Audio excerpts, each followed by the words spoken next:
Coach Gates is going to start with an opening statement before moving on to questions. Great SEC atmosphere. First, I want to thank Veterans United and MU Healthcare for obviously sending their employees to the game. It made a difference in our environment while our students have been away. So I want to thank Veterans United and MU Healthcare.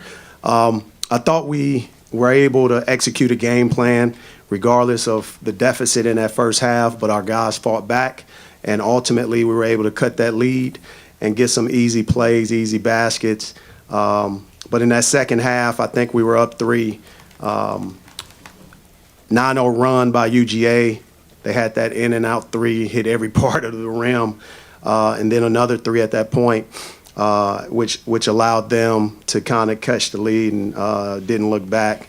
And we missed our 6 of our last 7 field goals at that point. Easy baskets, but we got to come away with a foul or a basket. Now, when it comes down to shooting free throws at home, we shot 7 free throws to our opponent's 21. It's impossible to lead points in the paint like we did and not come away with more free throw shooting. So I got to figure out from the standpoint of our guys exploding, trying to finish in that paint a little bit better and come away with some tough, maybe, none fouls needed, but and ones or baskets. But ultimately, congratulations to Sean East on his 1,000th point. SEC. All right, questions? Dennis, I know you're just obviously coming off the court, but in those final minutes there when it's such a close game, what do you feel like really needs to shift there in order to come out on top when next time you get those close games down the stretch? Well, the shift, I thought we took care of the basketball, so it wasn't a assisted turnover situation. It was just those 2-point baskets. I thought we were able to have a lead and not come away or stretch the lead and put them in duress. We only led for 3 minutes and 50 seconds of that game. And we wasn't able to put them in distress. They played with the lead for the majority of the game.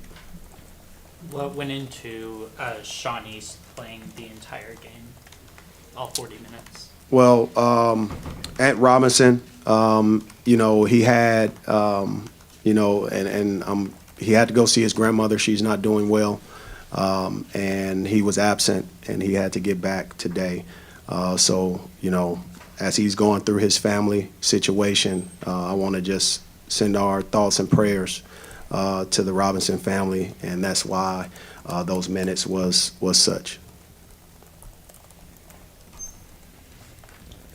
Coach, one of the things Tamar brought up earlier this week was the fight of this team has shown up in every game. And tell us what helped spark that comeback throughout the end of the first half there. Can they answer that first? Yeah. Go ahead. Honestly, just the fight is something that we bring up in our team a lot. We're out there trying to hunt, and we never get too down, too high.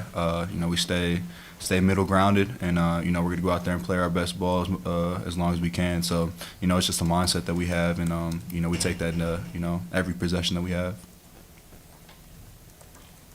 Yeah, I'm gonna go off what he said. It's really just us feeding off of each other's energy, getting our defensive stops like we need to, and really focusing on the little details, locking in on the game plan, and that's really it. The other thing is that they shot over close to 70% at one time, 80% at one time in their first 10 minutes of the game. They made some tough shots, and ultimately we were able to hold and stabilize. I believe it was Noah Thomason. He came out hot and had the hot hand. Tough shots. And I thought we settled in and made them and disrupted the flow a lot better. For any of you guys that want to answer it, on the flip side of that, how do you get that energy before you're down 15, which has kind of been a thing that's happened a few times this year? How do you translate that to faster starts? I think, first of all, and that's a great question, when a team shoots that hot, it negated itself over the course of the game. This won't be the first time. This won't be the last time. And being able to get to the free throw line in that point, not field goals, but being able to cut the game by disrupting fouls and cutting the clock and scoring when the clock is stopped is very important, and we wasn't able to do that. So getting to the foul line is the most important thing, especially when you're at home. I couldn't tell based off this stat sheet and the free throw disparity based off paint production. I can see if we had 10 points in the paint. We had 36 points in the paint to 22. We got to come away with foul shots in addition to that. And I think that allows you to take the pressure off jump shots. That allows you to take the pressure off certain situations. Aiden, you got back into the starting lineup and went 7 of 8 for 14 points. And I think people might look at this as kind of a breakout game for you. I know Gates has talked a little bit about the idea of kind of having more of a role, leadership role as a sophomore. So what did this game and the start of your sophomore SEC season mean to you? Really, this game was a good game for me because I was going off the game plan. Really just doing what I do most and what I'm good at. I was cutting the 45 and from the corner, watching my point guards drive baseline and really just going off the game plan, and it was working. So going forward, I just plan on sticking to what we're doing and just staying solid. That's it. Dennis, for you, what did you like about that you saw from Aiden's start today? Well, it was a great game. I like to see more rebounds, as he knows that 6 is not enough. I'll consistently say that to him. I would rather him have probably 8 if he's playing 25 minutes, and that'll give him the ratio and the rebounds per minute that I expect of him. He had a great game of reading the cuts, but also I'm sure there are some plays he wants back. I didn't see him drop his head after a mistake. I saw confidence. I saw a disposition and a demeanor, and that was infectious to teammates. When you have a guy to be able to score without the ball in his hand, his time of possession was less than a minute, probably less than 30 seconds based off all his baskets, and that's a valuable player for us to be able to do that, because now he's igniting certain opportunities, and there's just some defensive rebounds. I'll probably send him the clips that was right in front of his face that I thought he could have got. Coach, we know this was a physical one from the outset, but despite the loss, how eye-opening can this sort of game be, especially for the younger players on your roster, to face that sort of SEC challenge, physically speaking, right out of the gate? Hats off to Georgia. They did a good job. One of the top 30-plus defenses in the country. I just think the big picture is you gain experience by opportunity, and you get a new lens of what's going on. And you can apply that to practice. These games are going to come quick, and you just have to be able to debrief, learn, and continue to grow. For Noah and Aiden, what were you guys seeing during some of those scoring droughts that popped up today?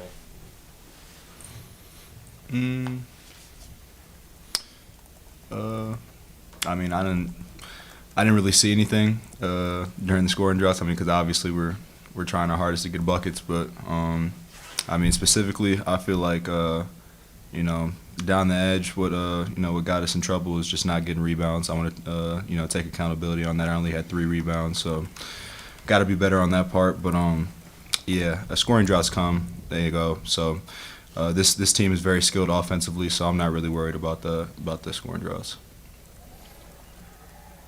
Aiden, you want to answer that? I'll add to what he said. They're a good offensive team, as you can see. They got to the free throw line a lot, so they're really physical in the paint. They had a lot of drives, and they really outshot us on free throws. So I feel like, that just shows that they were really physical in that aspect. That's what I saw.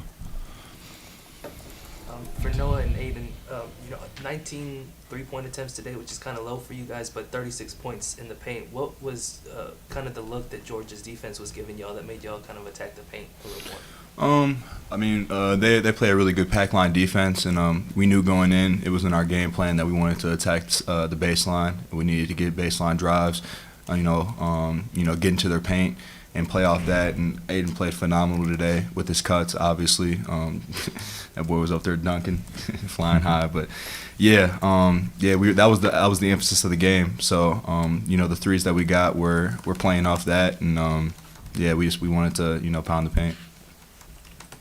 Dennis, I don't want to misinterpret what you're saying when you're talking about free throw disparity. No, you can misinterpret. Is there something? Misinterpret. This is the only chance you got to misinterpret me. Misinterpret.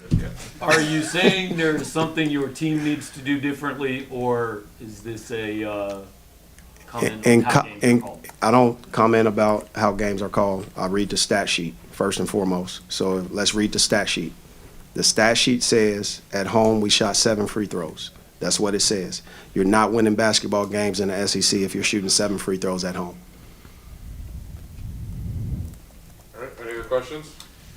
Last question. In terms of guarding Russell Chiwa in the paint today, I know you guys kind of threw a couple of different looks, a couple of different defenders guarding. Was there anything different that you would have liked to see happen? It seemed like he had a couple of key shots in the second half for them. He had some key shots. They did a great job. I remember after a timeout, getting him the basketball, and he got an and one. I think he knocked down his free throws, which was a good job. He went 8 for 9. He got fouled several times. He drew 6 fouls. Freshman Silas DeMary, he drew 6 fouls. Justin Hill came off the bench. He drew 4 fouls.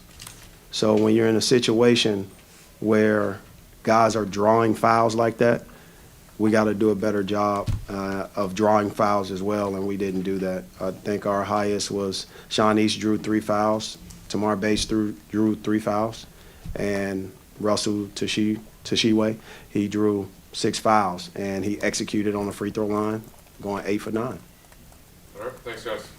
MIZ.